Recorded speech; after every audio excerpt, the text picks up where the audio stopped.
La querella sul nuovo ospedale di Padova, mentre continua il braccio di ferro tra il comune che intende vendere i terreni della zona est dove lo si dovrebbe costruire e la regione che invece li vorrebbe gratuitamente, noi siamo andati a sentire alcuni pareri, sia di chi in ospedale ci lavora e sia di chi lo sta frequentando. Vediamo che cosa è emerso nel servizio di Ivana Godnik.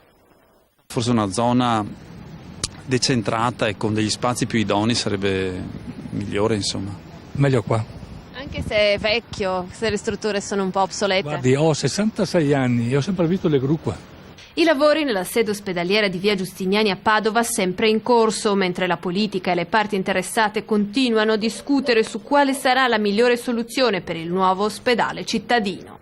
Padova Est è l'indicazione del tavolo tecnico istituzionale della regione, però è scontro con il comune sui terreni e rimane aperta l'ipotesi del doppio polo sanitario con la ricostruzione di via Giustiniani. Io sarei più sulla ristrutturazione del vecchio, sono stati spesi molti soldi. Personalmente la soluzione ottimale sarebbe quella di avere una struttura nuova all'esterno della città. Se si decide di spostarlo, lo si sposta e si organizza in modo tale che si decentri tutto nella nuova sede. Ospedale nuovo direi, sempre avanti bisogna andare, per cui è meglio il nuovo che il vecchio. Opinioni a confronto, ma il comune non ci sta a regalare i quasi 520.000 metri quadri alla regione perché a Palazzo Moroni spiegano che si rischia il danno erariale e si rischia soprattutto di finire davanti alla Corte dei Conti. Siamo tutti stufi del litigare, del non arrivare mai al punto, di perdere tempo, magari perdere soldi e di fare stare la gente in situazioni di disagio nel frattempo.